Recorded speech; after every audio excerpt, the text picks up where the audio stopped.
One of the biggest things I hear people say, "I can't find help." There are hard workers out there. It's finding them and connecting with them.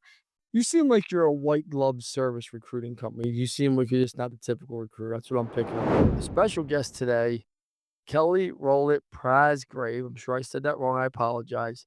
She actually builds one of our biggest needs we need in home services, finding and recruiting talent. And we're going to talk about why it's so difficult to find talent in the trades, why you have to separate yourself, the process of getting great talent, why anybody want to work for you. So, Kelly, I'm fired up to have you here on Exit Rich because you are going to educate a lot of our listeners on probably one of the biggest things I hear people say, "I can't find help." How many times do you hear that saying, Kelly? If I had a nickel, right, for every time, a lot. It's a mantra in the industry for sure.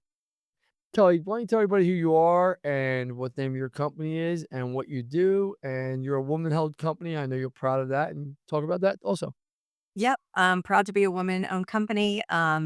We've been in business going on 8 years now. Work with your hands, find any kind of skilled trades, labor, but also, anything in the ecosystem of home services. So, people need sales, um, call center, dispatchers, marketing managers, leadership, you name it, from apprentice to the C-suite, we've got you covered. So, we I feel like we have conquered the very hard need for skilled trades recruiting.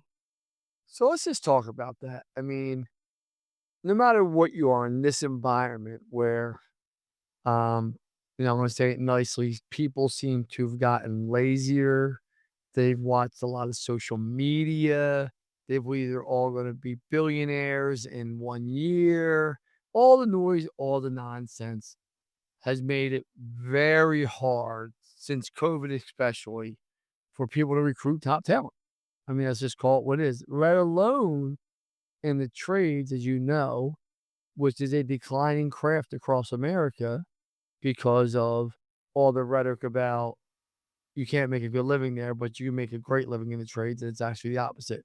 Can you talk about why it's so hard in your perspective, because this is what you deal with every day, Mhm. to recruit talent and why employers don't understand what it takes to recruit talent and just the disconnect, because it seems to be a big one. Yeah, for me, you're right. I think there are owners out there who get a very negative perception on no one wants to work, they're not out there, and it's just a very, glass half empty kind of perspective. I do see that changing with people with younger kids getting into the trades, and there are hard workers out there. It's finding them, and then it's finding them and connecting with them. For us, what we see is when we're hiring someone that's gonna be a leader, they're generally at their desk, they're behind a computer, much easier to connect with them, either on LinkedIn, they're gonna respond to an email quickly. When you look for someone in the trades, they're working with their hands. They're on a roof, they're behind the wheel of a car, they're turning a wrench. They are not you have to meet them where they're at, which is normally off hours. So, being able to interview someone off hours, but if we go through the whole funnel, call them off hours, text them multiple times. They're not gonna respond on the first time normally. Then when they set up an interview, you have to connect with them multiple times. It's just the urgency, sense of urgency, and having all those touch points to get on hold of them, follow them through the process. They don't live by their calendar. They might not remember that they scheduled an interview with you on Tuesday when they did it the week before. So constant reminders, rescheduling, a lot of rescheduling. And just having empathy for where they're at in their career, that they're not waiting for you to call and they're not sitting behind a desk. Their resumes generally lack a lot. So they're not somebody who they may be have a great academic background and have a beautiful resume, but they also might have one that leaves a lot to be desired. So you're looking at it, trying to decide if you want to call them. You can't always judge a book by its cover there. You know, you hear people say they don't wanna work, um, you know, but yet And I'm just looking I heard this question and it resonated with me probably about 10 years ago. One of the most effective questions someone ever asked me was, "Why would you wanna work for you?" And I thought about that. I was like, "Wow, man, like, that hit differently." Because before when I was vice president of AT&T, it was always the standard. We give you health benefits, 401k, you have mobile career, you have a career opportunity to climb the ladder, all the standard canned things. Yeah. And when I went out on my own, 17 was been 18 years now. Yeah, 18 years ago almost now. And I was asked, why would anyone want to work? Why would you want to work for you? And that question was like, "Man, you better really think about that, like, would you wanna work for you? Am I treating you right? Am I putting my arm on you when you're having a bad day, just trying to make you feel better? Am I lifting you up or am I putting you down? Am I constantly cracking the whip? Am I not fun to be around? Am I not making this a good environment? Do I make you walk on eggshells when I walk in the room?" And I think people don't look at that because can you talk about that? I don't know if you ever heard that saying, "Why would you work for you?" I don't know if you I'm sure you have because it's what you do, and you must ask that question, right? Like, "Why would you work for you?" Right? Oh, and we partner with so many different types of companies and different types of owners that, you can tell from an intake call that you there are some people you definitely wanna coach on those. I would say that not every candidate I guess to your point of being from us, we're a matchmaker. So, somebody who might, really respond to your type of leadership might not respond to the guy next door that does the exact same thing. So, The really snooze button. what's that? The snooze button, I call them. Yeah. So To you be candid, I mean, you have to have a reason why people wanna come work for you. Yeah, yes, and you some people will need a lot of, safety. So they do need a really safe environment where you have the systems, you have processes, everything's laid out. You have the blueprint on how everything's supposed to go, and they can follow it to a T.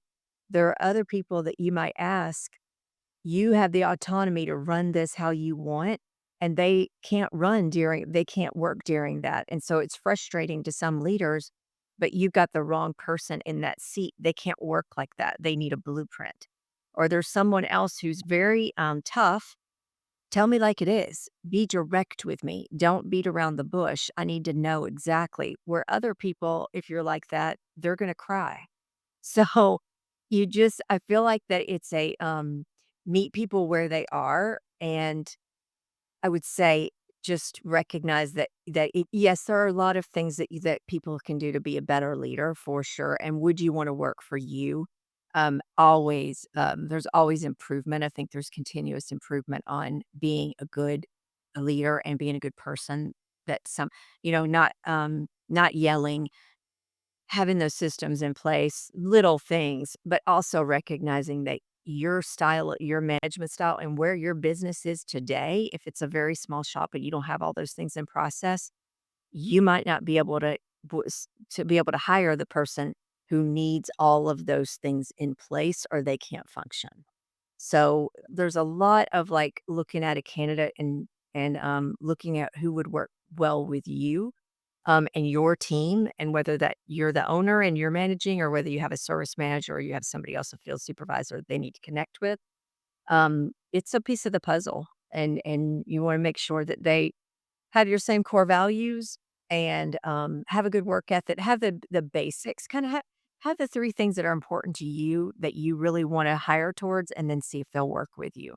But to your point, reflect on yourself every once in a while and say, are you providing a good environment for at least the people, are you providing a good environment? And then you can look at management style and who would fit in that. Listen, I'm a believer in this is you gotta hold people accountable. Like, my standards are very high in all my organizations, it's very high. But my standard for myself is very high too. We're gonna have systems, processes in place, SOPs in place. we have an accounting team, we have an HR team, we have a recruiting team, we have marketing team, right? Like you're gonna have the support systems, right?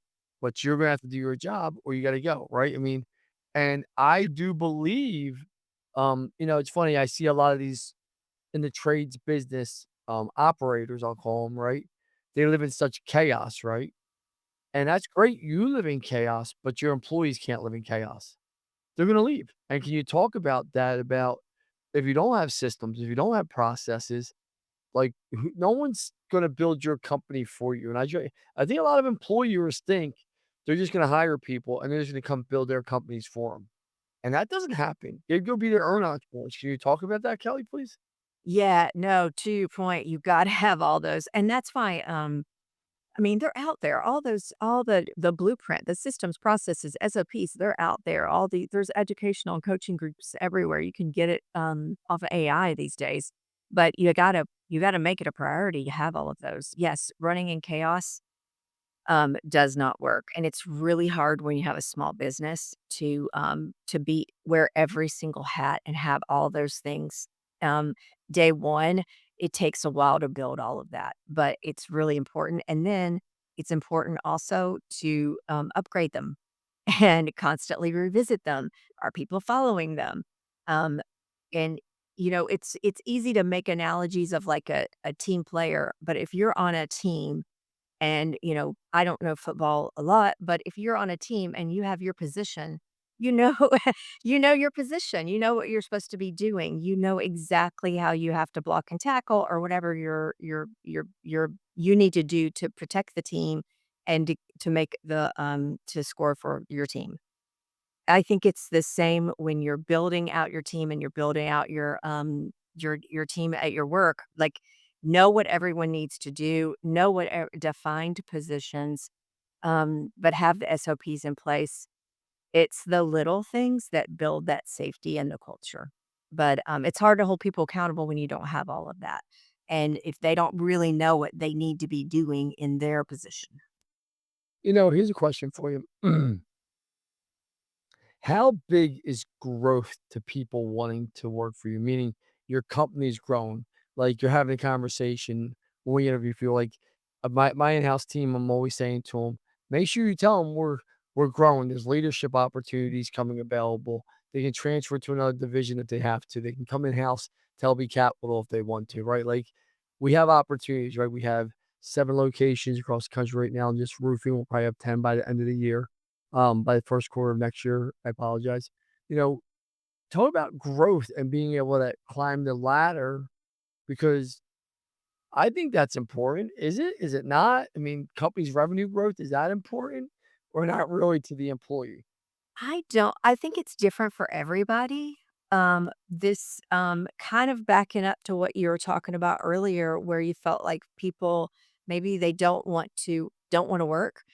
I think it's different for everyone. There is a different mentality for I mean, we're both Gen X. There's a little bit of a dip. Maybe you're not Gen X. I'm Gen but Well, how old are you? I'm 51. How old are you? yeah, yeah, yeah, same. Our generation, we were built a little differently, I would say, and I don't I it's not to disparage any other generations, but I think that the younger generation, some of them, they wanna grow, they're very ambitious, but they also hold work-life balance in a different, to a different standard than we do.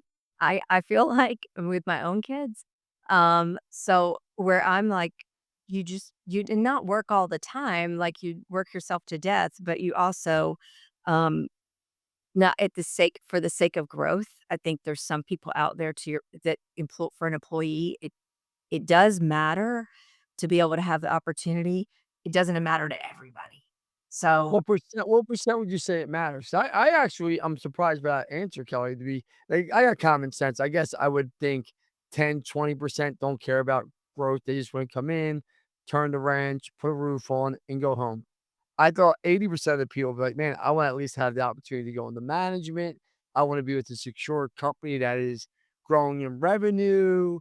growing Um, in revenue, sure, but growing, and here's, a good what I think of, when you have someone in sales, they're gonna make more than a manager.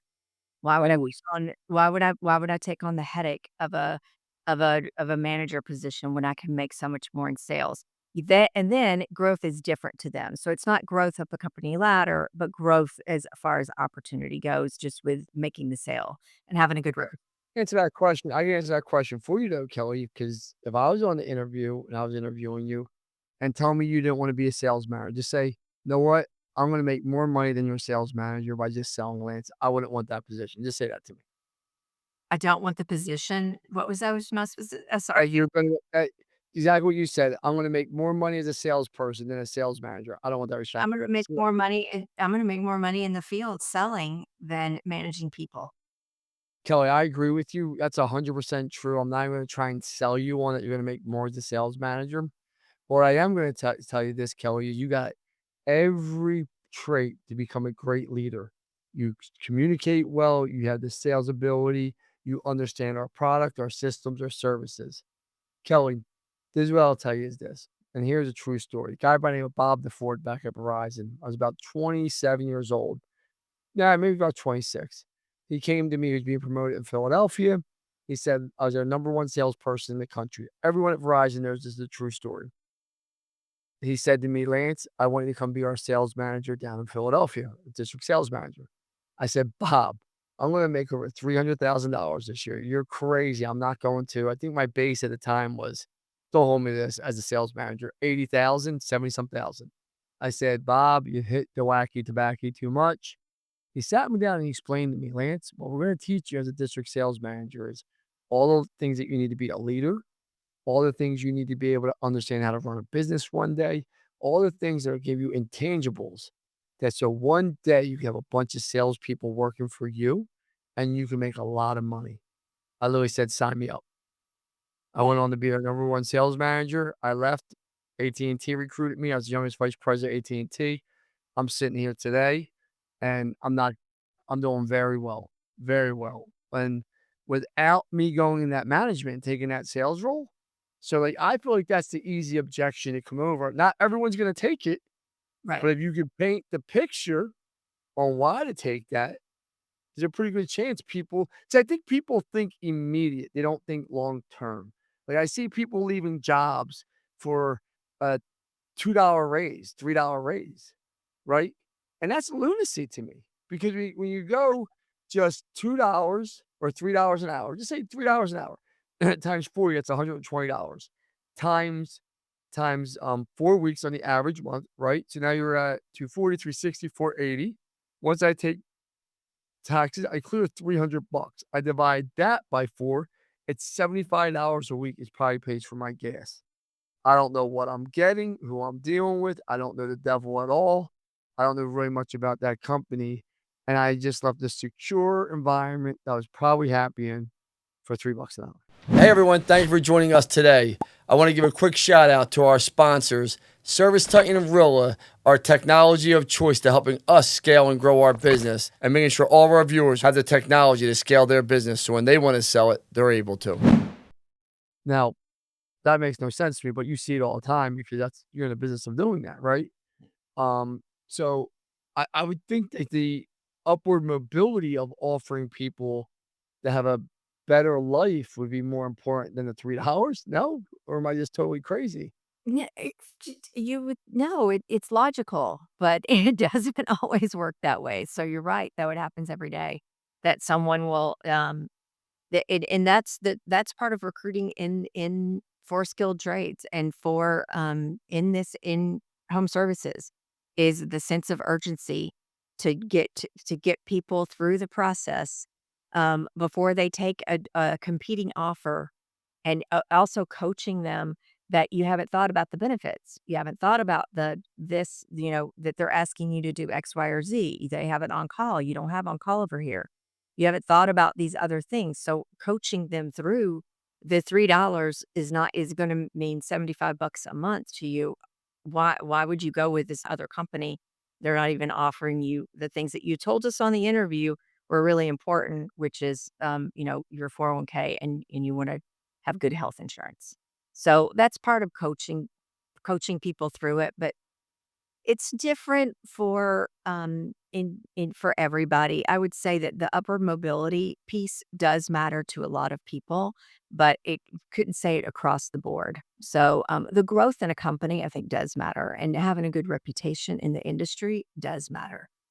People do wanna work for. Talk about, like, having a good reputation in the industry, because so many people don't, and they don't understand that, like, you better be good to your employees, you better have a good culture, you better I'm not talking about pool tables and, you know, free snacks. I'm talking about culture, like, where you could see it when you're walking around, your energy, people are happy or people miserable. Can you talk about that? Yeah, I think, people are happy or people are miserable, where you find it is supply house. And they'll talk. So if you're not treating your people right, it's gonna come out where all the technicians get together, which is where they meet each other. Or if it's on a Reddit board, we've seen that, which is very interesting to see technicians, talking on Reddit, and being very open about some of the things that they don't feel like is, that their current work environment. So there's a lot of channels out there where I think people talk, besides just, within their little groups at work. So it does matter. Your reputation does matter. Having good Google reviews, having all those reviews does matter. Taking care of your people, but, do they have good clean uniforms? Do they represent you well? Do they have their shirts tucked in? There's also that part of it, just like when they're representing you and they're out there, if they're picking up parts or they're wherever they are in the community, that they're, keeping their vans clean, that they're doing, they're representing you well. That's part of it, and then you're taking care of them as far as I think that can be out in the community too, like, sponsoring Little League, being at the fall festival, being at the parade in your community, like, having happy faces. All of that resonates. It's really the collective, in my opinion, of that kind of brand. Let's talk about the interview itself, because I just went through something in one of my companies. I said to people, this better never happen again, where someone showed up and I had somebody walking by, right? And I just said, "Who you interview with?" They said the person's name. So I said, "Let me go get them." Right? They just 'cause they were waiting in the lobby for like 5 minutes, right? And then they come to find out that person there, they were running late from another meeting. And I just walked back to the gentleman. I said, "Hey, listen, this person isn't there, and I apologize." I saw his whole face, just almost like in disgust, right? He drove. And so at that point in time, I was like, I got to give this gentleman a 5-star experience, because whether we hire him or not, right? I knew I wasn't gonna hire him at that point because of this whole facial expression of disgust, right? I didn't blame him for being upset. I just know there's always adversity in every organization, and you gotta be able to at least hide that, right? Like, so, but at that moment, I knew I wasn't hiring him, but I knew we were gonna definitely give this gentleman a 5-star experience no matter what. I stopped 2 of my other employees, we made him interview. When that person got there, made him spend out. And how important is that interview, man, when to make sure you're there, that they're not waiting too long in your lobby, to make sure you're prepared, that you know who they are. No different than like did all my research on you, right? When you pages of notes here, right? Like, no, I did. I got pages and pages of notes. My team puts together, right? Like about you and everything. Like, how important is it that as an employer you're doing that? It's important for the employer and the candidate. So just like yourself who did the research, we supply our candidates with that information. So they should walk into the interview knowing about the company, knowing about the position, having all that ammunition. And then the company, whoever's doing the hiring, yes, to your point, um, on time. Do you want any water when they're sitting down? Are you comfortable? Let me show you the office. Let me show you around. Look at our training center. Look at all the cool things we have. Um, just welcoming them in is a huge part of it. And you can differentiate yourself, even if you're a small company and you're competing with a much larger organization, you can differentiate yourself with that. And I would say going a little further on the onboarding, we've had candidates who would say, "It's like the first day of school. You're going into a new environment. You're going into a new office." And this guy was ostracized. He was another salesperson. The current sales team felt like they were being diluted. He he was extremely experienced, and the welcome that he got when he got to the office was there was no welcome. It was very much like, "Who is this guy?" And no one would talk to him. He was like, "Forget it, like, I'm not doing this." So, they lost a somebody who was producing 4 or $5 million in plumbing sales because they did not welcome the leadership did not make sure that everyone else was welcoming him in. So, it goes beyond the interview to onboarding. That happens more than you think. Oh, I know. It was, about a year ago, one of my companies that transpired. I'm very transparent with people. Like, people are like, "Man, Lance, we had a guy, his name was Mike Murphy, really nice guy. He came and he left, PJ Fitzpatrick to come with us, and he's a Northeast kid, and he's a very talented sales rep. I'm still friends with him to today, and, we put him in one of our companies, and around the water cooler on day 2, he was out there on day 2 in training. They were telling him he didn't have enough people didn't have enough leads, all this stuff. Like, these are my top sales reps, right? These are guys making 300, $400,000 a year. And I'm like, "Wait a minute." I'm like, so he calls me, he left, right? And either way, he quit, right? And then he winds up getting in touch with me. I'm like, "Why'd you quit?" Needless to say, he just thought it was for him. So finally, he comes cleans with me. He's like, "Listen, man, I talked to 3, 4 guys. They told me you don't have enough leads to feed me." And I'm like, "What?"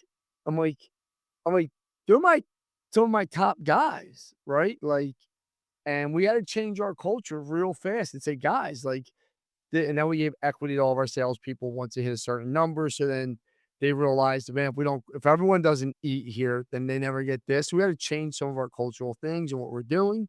And it was a great learning point for me. But exactly what you just said. I think the onboarding the first month of someone and what they see and understand as they settle in is just as important as the interview, because even though they're excited and it's like a first date, I tell people, like, everyone gets dressed up for the first date, everyone's excited, they try to show up on time, right? If it's a true date, it's just but if you're really into someone, you try and put your best foot forward, right? So if your first 30 days somewhere, you can't 'cause I do believe it takes 6 to months to 9 months to settle in a new I'm gonna get your perspective on that. But if you make that first 30 days kind of, "All right, this ain't a bad place. This place has good energy. I can see myself here. It's gonna be a little bit of a roller coaster like every fast-paced environment, but hey, they're good people here." Can you talk about what you feel about, like, that onboarding and how long it takes someone to settle in? I probably, but just based on kind of outside looking in on experience from the clients that we recruit for, I would say it varies somewhat based on the size of the company. If you have a larger company, you usually have it dialed in, and it also varies, I would say, by the department that we're hiring for. Um, I think sales is a little bit, different, there are different animals, so to speak. I mean, you get into, if you get into, different positions where you're an HVAC tech and you're going out and you're doing basically solo calls. We might ride with someone for a week or 2, learn the process, make sure you understand how this particular company does whatever.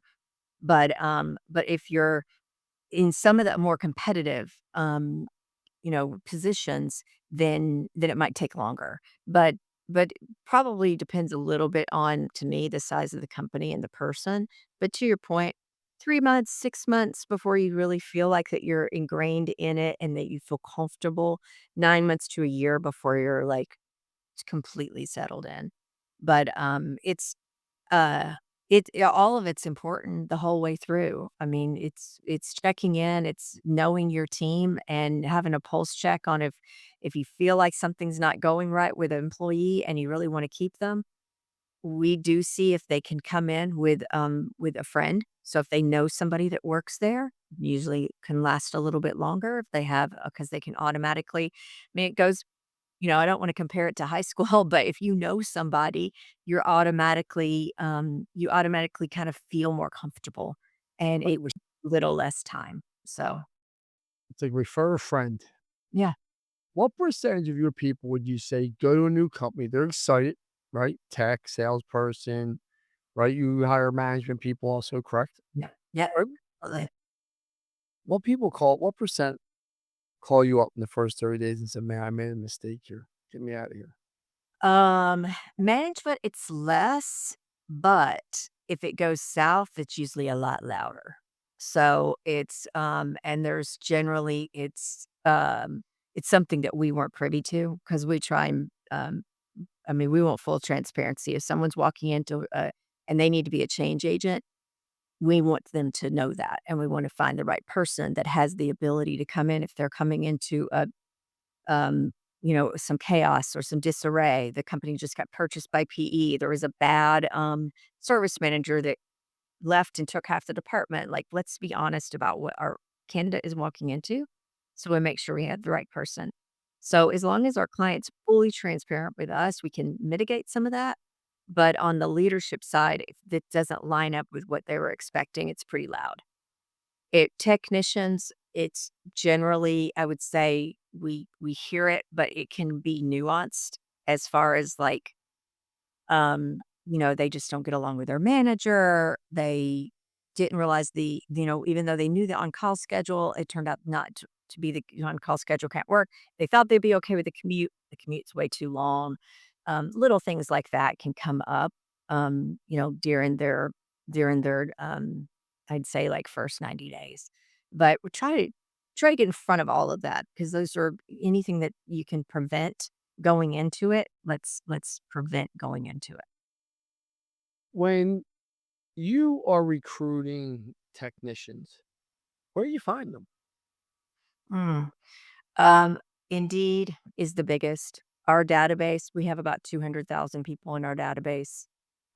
We can find them on ZipRecruiter. We can find them on social media.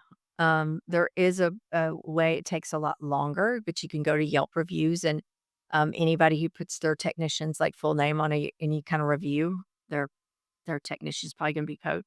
Um, but uh, you Been update for today.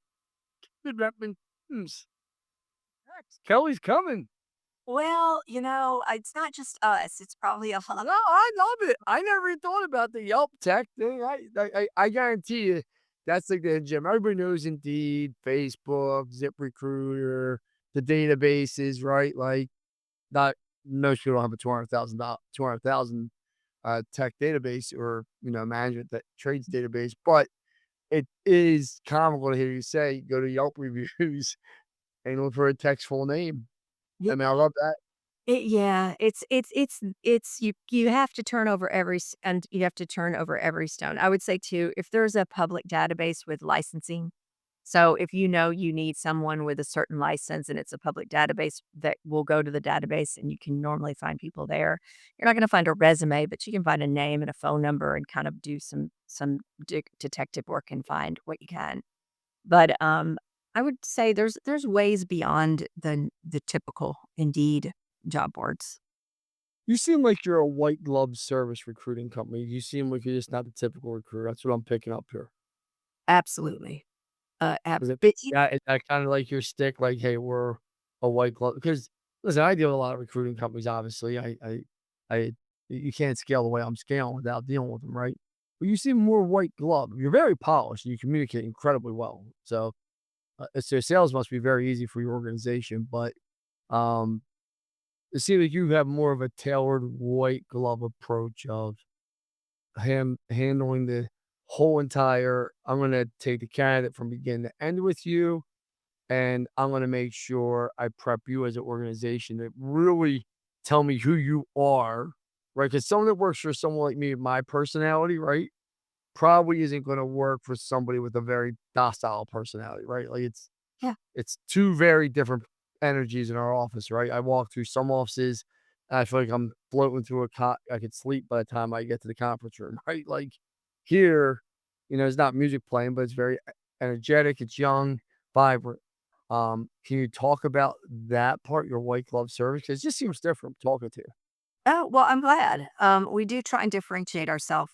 I don't think we could do have an impact on a business and have an impact on our clients' growth and who partners with us and loves our services and stays with us for years and years.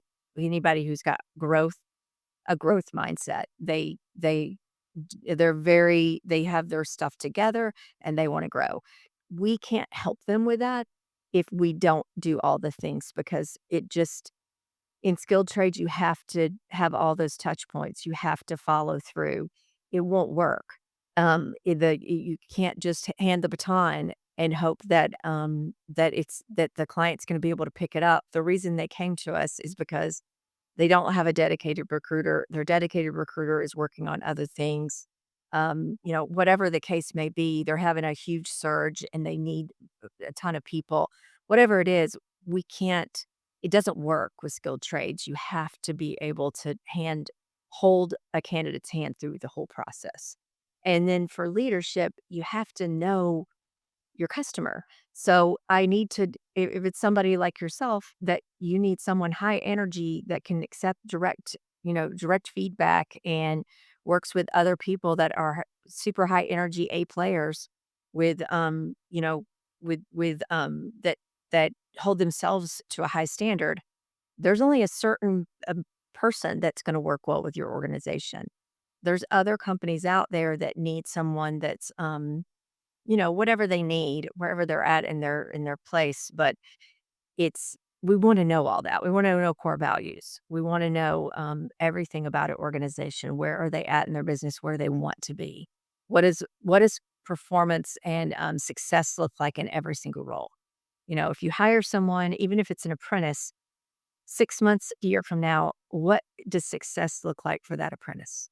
So that we can really fine tune what we're looking for. So take it really seriously. We want long term partnerships, and I truly love home services. I don't know. I love this industry, so I think, and whole team does. So We gotta ask this question. yeah. I gotta ask this question. And I'm not trying to offend you, I'm not trying to offend the listeners, but, like, there's not a ton of women in the trades. I know we're gonna talk about the growth of it next, but what's it like being a woman in the trades? Because you ultimately are in the trades, you're recruiting, you're dealing with a predominantly male, right? It's predominantly males you're still dealing, women, right? Right? I'm assuming 90% males, right? Yeah, but for me, I have a very thick skin and I just don't get offended easily. So for me, it's not a big deal. And I know my husband's a contractor. A lot of our friends are contractors. I just I don't know. I truly think that anybody who's working in the blue collar field, and whether you're a manager in it, you're a CEO running a company, or you're an apprentice or a technician, you're the fabric of America. You're what's keeping us going. They're just such mad respect for it that I love I that. I love the fact you're saying that. I love that.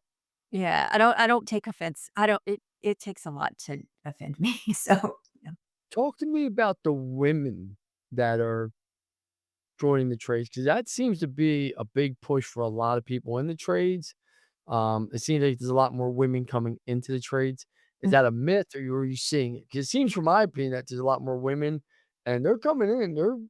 Some of these people are flames throwers. Like they're trendsetters, and they're coming and taking males leadership positions and Yeah. a lot of different things. I mean, can you talk about that? I mean, the women are no longer just secretaries in the trade. You just see that even in my own organizations. They're running things. Oh, absolutely. Absolutely, and they're doing an incredible job. So which is fabulous to see. So, and, what we see is someone who can start as and they may not start as a technician. We do see women technicians, and that's fabulous. When we can hire women techs, we get very excited. But it's still a very small percentage as far as, like, the overall percentage of, I'd say, women in at the trades level. It's growing, which is amazing, and we wanna applaud that. But women leadership positions, like, there is a just like there's a path if you're starting as an apprentice, there's a path if you're starting as a CSR, if you're or your HR or whatever your path is to get to know the business. You get to know the business model, you're a good leader. We had some plumbing service managers that are managing 25, 30 plumbers. They're women. They're fantastic at their job. They demand respect and they get it. And they run those teams. w- I mean, they're fabulous at their jobs. So we do see a lot of women in the industry, and I think that's just going to continue to grow. Danielle, last question for you. If you're a if you want to grow as an organization, it sounds like a stupid question, but I ask this to a lot of people that can't answer it. Why don't organizations understand that they have to be recruiting companies? It's hard. There's just so many fires that people are putting out on a daily basis, and I think that it you have great intentions. Most companies have great intentions, and then somebody gets in an accident or someone quits or something else happens, and you're just constantly fighting fires that take precedent and priority over recruiting, and you realize 2 weeks have gone by and you haven't called someone back, and it's just other things take priority pretty quickly is what we see. So, that's where we can come in, and we might have to be pretty persistent with some clients to say, come on, we got somebody in the pipeline. They're awesome. It's been 48 hours. We're going to go with another company. They're actively, you know, continuing. Let's get them in the door. Meet them at a Starbucks and a Saturday. Do what you can do. Let's get them. And so that's our job, is to make sure that they hang tight as long as we can, and also push the client to make it a priority. But it doesn't become a. It's not, generally speaking, the priority. Other things come up. Listen, if people want to get a hold of you, how do they get a hold of you to talk to you about? I'm assuming you'll represent anyone in the trades, correct? Yes, 100%. Okay, awesome. If I'm in the trades, I'm listening to this, and I want to talk to Kelly herself. How do I get a hold of you, Kelly? You can email me at Kelly, Kelly, workwithyourhands.com, work Z on the hands. And you can call me at 703-639-4134. I'm on LinkedIn. You can find me on Facebook. I mean, I'm on social. But yeah, love to talk. All right, Kelly, I appreciate you being here. I look forward to seeing you in Mount Grove, Iowa, December 3rd through 5th in the Roofing Process Conference. We're actually changing the name to Build It to Sell It for next year. But, look forward to having you there, and congrats on all your success. All right. Thank you. Thanks for inviting me today. Appreciate it. Thank you.